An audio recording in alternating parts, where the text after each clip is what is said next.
আবার আল্লাহ কোরআনে বলছে ইনহুম ইল্লা কাল আনআম। নবীজিকে বলছে, বন্ধু, যে মানুষ তার মনের ইচ্ছা মতো চলে, তার নিজের মতো হালাল হারাম জায়েজ না জায়েজ আল্লাহর বিধানের কোনো তোয়াক্কা নাই। এক কথায় কারো অধীনতা যে স্বীকার করে না, নিজের মতো চলে, আল্লাহ তাকে বলছেন তাদের পরিচয় আর কিছুই নয়, শুধুই জানো। আরো মারাত্মক বলছেন আল্লাহ কোরআন, ওয়াত্তাবা হাওয়াহু ফামাসালুহু কামাসালিল কালব। আল্লাহ তাআলা বলছেন, নবী কে শুনাইছেন যে বন্ধু মনে রাখবেন, মনের ইচ্ছা মতো যারা চলে, নিজের মনে যেমন যা আমার মন চায় তাই, আল্লাহ তাআলা বলছে এ তাদের উদাহরণ কামাসালিল কালব, কুত্তার মতো। কামাসালিল কালব সরাসরি কোরআন শরীফের আয়াত। আল্লাহ বলছে ওই কুত্তার মতো, ওর জীবন কুত্তার জীবন, যে জীবনে পাক নাফাক হালাল হারাম ও কুকুরের জীবন যাপন করতেছে। কুকুরের মতোই তার চাহিদাগুলো শুধু পূরণ হচ্ছে, খাইতেছে, ঘুমাইতেছে, পেশাব পায়খানা করছে, যৌন চাহিদা পূরণ হচ্ছে। এই আল্লাহ তাআলা বলছেন ওয়াকানা শাইতানু লিল ইনসানি খাযুলা। এই আয়াতের তাফসীরের মধ্যে আছে যে প্রত্যেক মানুষরূপী যে গুনার কাজে প্রেরণা দেয়, বন্ধু, চলার পথের সাথী, আপনজন, দূরের যেই হোক, যে মানুষকে গুনার কাজে প্ররোচনা দেয়, সহযোগিতা করে, গুনার কাজে আমন্ত্রণ করে। আল্লাহ কোরআন স্পষ্ট বলছে, তাফসীরে আছে ওই ইবলিস শয়তান যেমন শয়তান, এও শয়তান। হ্যাঁ, এটাই কোরআনের আয়াত। ও মূলত শয়তান। ওইটা হলো জিন শয়তান, আর এটা হলো মানুষ শয়তান। কোরআন শরীফে আল্লাহ তাআলা শয়তানের শব্দটি মানুষের ক্ষেত্রেও ব্যবহার করছে, জিনের ক্ষেত্রেও ব্যবহার করছে। শায়াতিন আল ইনসি ওয়াল জিন, বুঝছেন হিসাব? আল্লাযী ওয়াসওয়াসু ফি সুদুরিন নাস মিনাল জিন্নাতি ওয়ান নাস। এই যে শয়তান মানুষের অন্তরে যেভাবে গুনার প্রেরণা দেয়, ওয়াসওয়াসা দেয়, আল্লাহ বলছে এরা দুই রকম, জিন থেকেও আছে এরকম, আবার মানুষ থেকেও আছে। তাইলে এটা বোঝা উচিত প্রিয় ভাই, তোমার চলার পথে তোমাকে যে প্রতিনিয়ত গুনাহ, অশ্লীলতা, অসভ্যতা, নোংরামি, চরিত্রহীনতা, নারী, ছবি, মোবাইল, অশ্লীল দৃশ্য, অথবা আপনাদের উপার্জনকারী যারা, আপনাদেরকে যারা হারাম উপার্জনের বুদ্ধি দেয়, এখানে এভাবে সুদ আছে, এখানে এভাবে ইন্টারেস্ট, এখানে কিভাবে কিস্তি, এখানে আপনি এভাবে হারামের বুদ্ধিটা আপনার গুছাইয়া দিছে, সাজায় দিছে, বুঝাই দিছে। এই সবগুলো নাফরমান যে আপনাকে হারামের দিকে উৎসাহিত করে, বুদ্ধি দিচ্ছে, পরামর্শ দিচ্ছে, সহযোগিতা করছে, ওরা এক ধরনের শয়তান। আর আল্লাহ তাআলা বলছে প্রত্যেক নাফরমান আযাবের মুহূর্তে, কবরের আযাব এবং জাহান্নামের আযাব এবং হাসরের ময়দানের আযাবের মুহূর্তে জিন শয়তানকেও পাশে পাবে না, মানুষ শয়তানকেও পাশে পাবে না। অথচ ঘনিষ্ঠ বন্ধুর ছদ্মবেশে জিন শয়তান যেটা ইবলিস, ওইটাও তারে গুনাহ করাইছে, তার আপন মনে করে তারে। আবার মানুষ নামের যে শয়তান তারে গুনাহ করাইছে, সেও তো বন্ধুত্বের লেবাস ধরে তাকে গুনাহ করাইছে। কিন্তু আযাবের মুহূর্তে আল্লাহ বলছে উভয় শয়তান খাযুলা, অর্থ হলো ওই ব্যক্তির থেকে দূরে সরে যাবে, দূরে সরে যাও। আরো আশ্চর্য কথা হইল, ইবলিস শয়তান যেটা মূল, এই শয়তান যখন প্রত্যেক মানুষকে 24 ঘন্টা গুনার প্ররোচনা দেয়, গুনাহ করতে বলে, আমাকেও আপনাকেও। আশ-শাইতানু ইয়াইদুকুমুল ফাকরা ওয়া ইয়া'মুরুকুম বিস-সু'i ওয়াল ফাহশা। আল্লাহ কোরআনে বলছে শয়তান তোমাদেরকে প্রথমত অভাবের ভয় দেখায়। আল্লাহকে মানলে, হালাল পথে চললে, দিন শরীয়ত মানলে ভিক্ষাকরণ লাগবে। ওই দেখো না মোল্লা করে, দেখো না চারকি নাই, বেতন নাই, ইনকাম নাই, এই রুমে মতে ঘুরবা। এই ইমামতি ছাড়া আর মুয়াজ্জিনি ছাড়া আর কিছু কপালে জুটতা না। এই মানুষের বাড়ি আইটা দাওয়াত খাইবা, আর কিচ্ছু না। বুঝেন নাই কথা? এতে কত ভালো বন বেসন। একটা মসজিদের ইমামতির চাইতে তো অটো চালানো অনেক উত্তম কাজ, ঠিক না? এতে বন বেসন আরো উত্তম না? এই শয়তান এই বুদ্ধি দিবে, শয়তান এই বুদ্ধি দিবে। আল্লাহ বলছেন শয়তান প্রথম ভয় দেখাবে কিসের? অভাবে। দুই ইয়ামুরুকুম বিসসুই ওয়াল ফাহশা, আর সারাক্ষণ সে তোমাকে বলবে গুনাহ, অশ্লীলতা, ফাহিশা, নাফরমানির কথা বলবে। আল্লাহ তাআলা বলছেন। কিন্তু আশ্চর্যের কথা হলো কোরআনে আল্লাহ বলছে প্রত্যেক মানুষকে দিয়ে এই বারবার বলে শয়তান যখন পাপ করায় তো পাপ শুরু করবার আগ মুহূর্ত পর্যন্ত শয়তান মানুষকে প্রেরণা দেয়, প্ররোচনা দেয়, করো গুনাহ করো, নাফরমানি করো, মদ খাও, জুয়া খেলো, নারী দেখো, ছবি দেখো, জিনা করো, ব্যভিচার করো, সুদ নাও, কিস্তি নাও, হারাম ওজনে কম দাও, মিথ্যা বলো, ধোঁকা দাও, প্রতারণা করো, বেপর্দা হও, বেহায়া করো, নাটক দেখো, নর্তকী দেখো।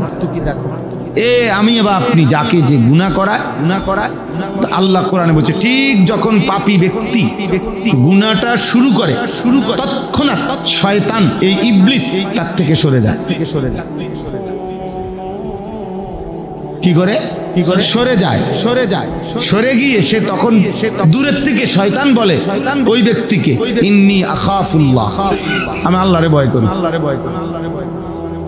আরে কয় কি তুমি আল্লাহরে ভয় করো, তো আমার দিয়ে এতক্ষণ সমস্ত সিটারির কথা তুমি কইলা মানে আমি শুরু করছি আর হে কয় আহে বলে আল্লাহরে ভয় করে। বলুনি কথাটা বুঝেন নাই? ফালাম্মা কাফারা ক্বালা ইন্নী বারীউম মিনকা ইন্নী আখাফুল্লাহ রাব্বাল আলামিন। কোরআন শরীফের আয়াত, সূরা হাশরের আয়াত। এই যে হুয়াল্লাহুল্লাযী আমরা পড়ি না, এই যে এই সূরার আয়াত। আল্লাহ বলে যখনই বান্দা নাফরমানি শুরু করে শয়তান সরে যায়, সরে গিয়ে বলে ইন্নী বারীউম মিনকা, আমি তোমার থেকে পবিত্র, মুক্ত, আমি তোমার লগে নাই। কেন নাই? ইন্নী আখাফুল্লাহ রাব্বাল আলামিন, আমি আল্লাহ রাব্বুল আলামিনকে ভয় করি। তো তুমি এই কথাটা আগে বললা না?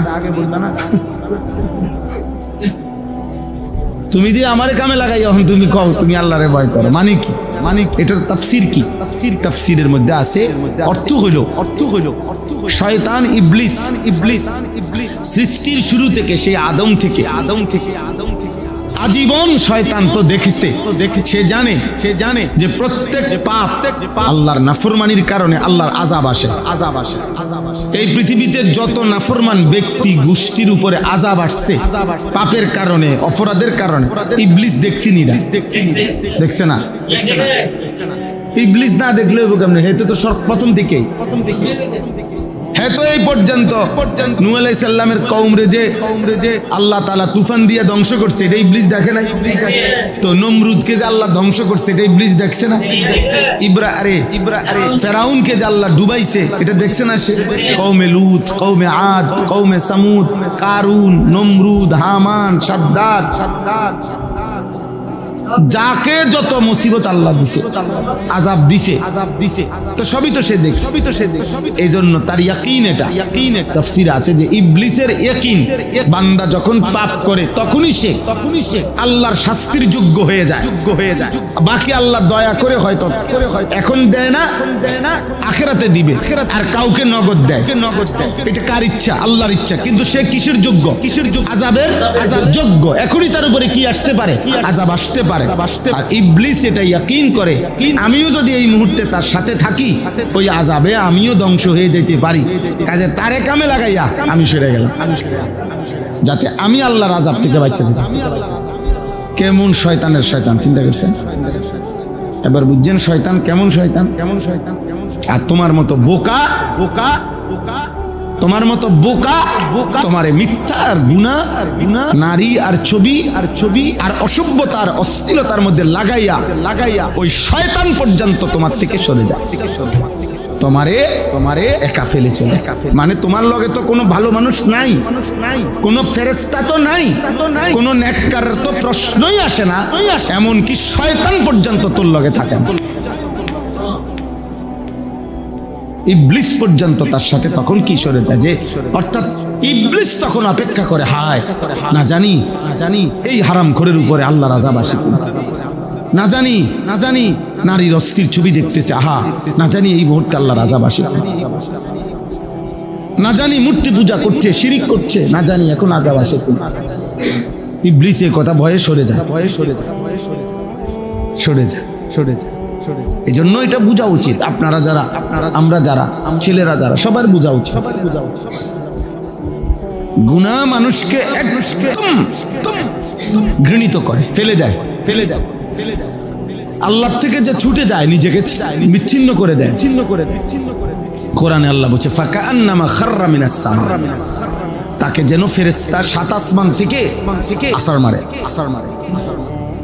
আমরা বলি না তোরে মাথা তুললে যেন আছাড় মারে, এই ফেরেশতা তাকে যেন আসমান থেকে, মুমিন ঈমানদার ছিল আসমানে, যখনই সে আল্লাহ থেকে ছুটে গেল, আল্লাহ বলে তাকে যেন ফেরেশতা আসমান থেকে ছুঁড়ে ফেলে দিবে, জমিনে ফেলে দিবে। ফাতাখতাফুহু তাইর, তখন বাজ পাখি, চিল ছোঁ মেরে যেন তাকে ছিনিয়ে নিয়ে গেল। আও তাহবি বিহির রিহু ফি মাকানিন সাহিক, অথবা বাতাস, ঝড়ো বাতাস এসে তাকে এমন ভাবে উড়ায় নিছে, কেউ আর বলতে পারবে না এই নাফরমান কই গেল। অর্থাৎ এবার তার গুনার কোথায় গিয়ে থামবে? আল্লাহ আহার কোন দিন থামবে? সে তো আল্লাহ থেকেই ছুটে গেছে। এবার তার মিথ্যার শেষ কোথায়? তার চুরির শেষ কোথায়? তার ডাকাতির শেষ কোথায়? তার সুদের শেষ কোথায়? তার কিস্তির শেষ কোথায়? তার জুয়ার শেষ কোথায়? তার নারী দেখার এই বদভ্যাসের শেষ কোথায়? তার এই অসভ্যতার, অশ্লীলতা, জিনার, ব্যভিচারের শেষ কোথায়? কেউ জানে। কই থেকে যে কই যাবে, কি থেকে যে কি দেখবে, কি থেকে যে কি করবে। আমার একদিন একজন ব্যক্তি বলছে, ওনার আপন ভাই বলতেছে হুজুর শুধু ৬,০০০ টাকা কিস্তি নিছিল, সময়ের ব্যবধানে ২-২.৫ বছরের ভিতরে কিস্তি এখন সেটা হয়ে গেছে ৬ লাখের উপরে। ভাই আমার এখন বউ ছাড়া, সন্তান ছাড়া কিস্তি আদায়ের ভয়ে জায়গায় চুরি করে থাকে। কখনো রাত্রে অল্প সময়ের জন্য গোপনে বাড়িতে আসে, আবার চলে যায় ভোর হইবার আগে মানুষ দেখবার আগে। কিস্তি তাকে পথের ফকির বানায়, হারাম তাকে পথের ফকির বানায়। এই জন্য আল্লাহ তাআলার তো একটা সিদ্ধান্ত, যে আল্লাহ বলছে বান্দা, কোরআনে আল্লাহ বলছে প্রত্যেক পাপীকেই আমি দুনিয়াতে পাপের কারণে শাস্তি দেই। এটা আমারই ফয়সালা, কারণ এটা আমার তো বিচারের আলাদা নির্ধারিত দিন আছে। বাকি আমি প্রত্যেক পাপীকেই দুনিয়াতে ছেড়ে দেই। বুঝেন নাই? প্রত্যেক পাপীকেই কি দেই না দুনিয়াতে, কিন্তু প্রত্যেক পাপীকেই কি ছেড়ে দিই। আগে পিছে হয়তো অনেকেরই ছেড়ে দিছি, এরে ধরে লাইছি। এটাই এরম গুনাহ, এরম পাপ হয়তো অনেকেই করছে, লাখ কোটি রে ছেড়ে দিছি আমি, তারে ধরছি। আর সে কে ও তো আমিও জানি না, আপনিও জানেন না। আল্লাহ যে আমার চারদিকের অসংখ্য মনে করেন নাফরমানদের ছেড়ে দিছে, এই কারণে আমারও ছেড়ে দিবে। এর নিশ্চয়তাটা কি? এই নিশ্চয়তা, এই রোডে তো মনে করেন একটা রাস্তায় তো সারাদিনে ১,০০০ গাড়ি চলছে, ১০,০০০ গাড়ি চলছে। এই গাড়িটা যে অ্যাক্সিডেন্ট হইব এটা কে জানতো? বুঝেন না? এই মোটরসাইকেলটা যে অ্যাক্সিডেন্ট হবে কি এটা অ্যাক্সিডেন্ট হইলো, এর আগে তো হাজার মোটরসাইকেল দিয়া গেল। এই বাসটাকে অ্যাক্সিডেন্ট হইলো, এর আগে তো হাজার বাস দিয়া গেল। এই মানুষটা কেন মাথাটা ফাইটটা গেল, এর আগে তো হাজারো মানুষ মোটরসাইকেল চালাইলো, কই তারা তো অ্যাক্সিডেন্ট হইলো। তখন এই সেই লোকটাকে আমি জানি, আপনি জানেন, তোমরা জানো ভাই, তো তোমরা কি বুঝে নাফরমানি করছো? বলো বলো ভাই, বলো ভাই, বলো ভাই। সর্বোচ্চ চেষ্টা করছো কোনো না কোনো কৌশলে একটা ছবি উঠাইবা, কোনো না কোনো কৌশল, আহা আহা। অল্প কয়েকজন ছেলে তোমরা, চেহারা দেখলেই বোঝা যায়, জন্তু জানোয়ারের মতো। কতদিন হয় সেজদা দাও নাই। এক জানোয়ার যেমন সেজদা দেয় না, মানুষ রূপী জানোয়ার তুমিও সেজদা দাও। আমি দাঁড় করাই, আমি দাঁড় করাই, আমি দাঁড় করাই, আমি দাঁড় করাই, আমি দাঁড় করাই, আমি দাঁড় করাই, আমি ইনশাল্লাহ দাঁড় করাই, দাঁড় করাই। 50 জন দাঁড় করাইলে আশা করি 45 জনই ঠিক হবে, দুই একজন ভুল হইতে পারে, কারণ আমি তো মানুষ। বাকি বেনামাজি অসভ্য জানোয়ারকে তো দেখলেই চিনা, কোনোভাবে কসম খোদা বেনামাজির চেহারায় সে পাপের চিহ্ন লুকাইতে পারে। কপাল আল্লাহ তাআলা। এই পৃথিবীতে আমাদের হাত, পাও, আমাদের চোখ, কান, আমাদের নাক, আমাদের ঠোঁট, আমাদের দিল, আমাদের দিমাগ, সবকিছু দুনিয়াবি বিভিন্ন কাজে সবাই খেয়াল করে, দুনিয়াবি হাজারো কাজে ব্যবহার হয়। দুনিয়ার যত প্রয়োজনে আমরা চোখ, কান, হাত, পাও, দিল, দিমাগ ব্যবহার করছি উপার্জনের কাজে, চলাফেরার কাজে, দুনিয়ার কাজে। কিন্তু আমরা যদি সবাই খেয়াল করি তাহলে দেখবো যে এই কপাল এতটুকু পৃথিবীর দুনিয়ার উপার্জনের কোনো কাজে কপাল ব্যবহার হয় না। কপাল দিয়ে কেউ ধরেও না, ছোঁয়ও না, কপালের এইটুকু দিয়ে কেউ আলগিও দেয় না, নামায়ও না। মানে দুনিয়াবি কোনো কাজে কপালটুকু কাজে লাগে না। তাহলে আল্লাহকে যদি কেউ প্রশ্ন করে, বান্দা আমাদের তাহলে আপনি এইটুকু জায়গা কেন দিলেন, যেটা দিয়ে আমি দুনিয়াবি কোনো কাজ করছি না, তা আল্লাহ তাআলা বললেন, বান্দা পুরা দেহ দিয়া দুনিয়া উপার্জনের জন্য আমি দিলাম, কপালের এটুকু শুধুই আমাকে সেজদার জন্য রাখি। এজন্য কেউ যদি আমি সব সময় এটা বলি, কেউ যদি সেজদা না দেয়, খোদার কসম, মূলত সে কপাল মন্দ, তার কপাল খারাপ। ব্যবসায় মায়ের খাইলে আমার কপাল খারাপ না, আপনার পলিসি খারাপ হয়েছে, আপনি লোক চিনতে ভুল করছেন, এই জন্য ব্যবসায় মায়ের খাইছেন। নাহলে এই ব্যবসা করে আরো মানুষের লাভ হয়েছে। কপাল খারাপ না, আমার কপাল মন্দ দেখে আমি মার খেয়েছি বিদেশ। না, আপনি ভুল লোকের খপ্পরে পড়ছেন, বুঝেন না? আপনার পলিসি খারাপ ছিল, আপনার বুঝের ভুল ছিল। কপালের কিচ্ছু হয়েছে না, কপাল তো কপালে। আপনি তো কপাল দিয়ে বিদেশ যান নাই, বুঝেন নাই? অতএব কপাল খারাপ কার? সেজদা নাই যা, তোর কপাল খারাপ, তোর কপালে থুতু, তোর কপালে থুতু, তোর কপালে থুতু, তোর কপালে লানত, তোর কপালে অভিশাপ।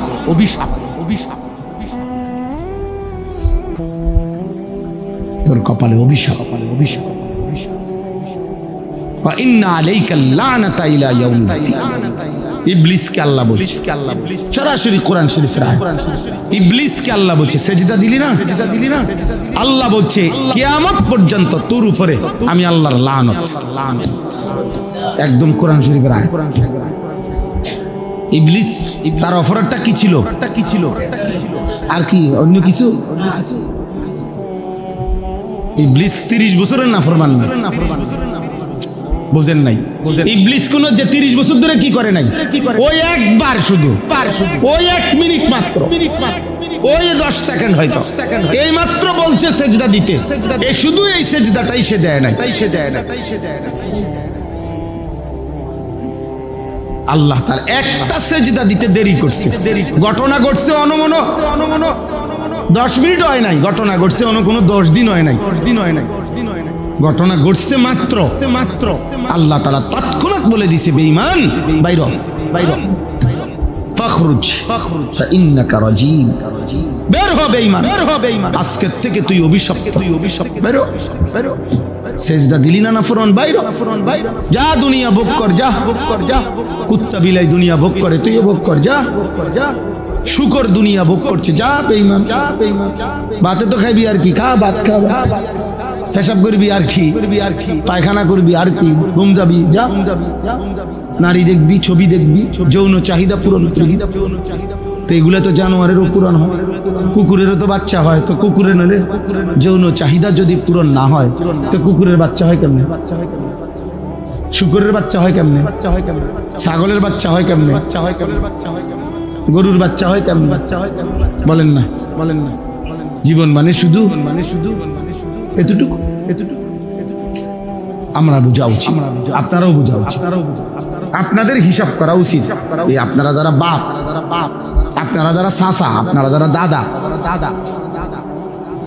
আপনাদের বোঝা উচিত যে আপনারা মানুষের হিসাব দেন। বিল্ডিং, দালান, জমি ইতান কইেন, এগুলা বললেন। আপনি মানুষের হিসাব করেন। আপনার ফুতের অবস্থা বলেন, আপনার মেয়ের কথা বলেন, আপনি ফুতের ঘরের যে 3 জন নাতি ওদের ইমান আমলের কথা বলেন, আপনার ফুতের বউয়ের পর্দা চরিত্রের কথা বলেন। গপ মারলে এগুলা গপ মারে, বিল্ডিং এর গপ মারে, বিল্ডিং এর মধ্যে মানুষের ছাগলও পালে, বুঝলেন না? গরুও পালে, কুত্তাও পালে। ইউরোপের মধ্যে বিল্ডিং এ কুত্তাও পালে, সেন্ট্রাল এসি ওয়ালা ঘর। 1 কোটি টাকা দামের গাড়ি দিয়ে মানুষের ছাগলও টানে ইউরোপ। হ্যাঁ, ছাগল টান, জাপানি গাড়ি দিয়া ছাগল টানে, বুঝলেন? পিকআপ দিয়া যেরকম বালু টানে, পিকআপ দিয়ে কোরবানির সময় গরু টানে। এই কয়দিন পরে গরুর বাজারের থেকে পিকআপ দিয়ে গরু নিত না, তাইলে অতএব এগুলো না আমাদের দরকার, আমাদের ফিকার, আপনাদের অভিভাবকের দরকার, যিনি অভিভাবক, ছেলের বাপ, মেয়ের বাপ, স্ত্রীর স্বামী, আমাদের দায়িত্ব মানুষের হিসাব। ফ্যামিলির যেগুলা মানুষ, দাদা আপনার ফ্যামিলিতে মানুষ যারা রেডি কোন, এদের ভালো মন্দ বলেন, এদের ইমান আমল বলেন, এদের ইমান আমল।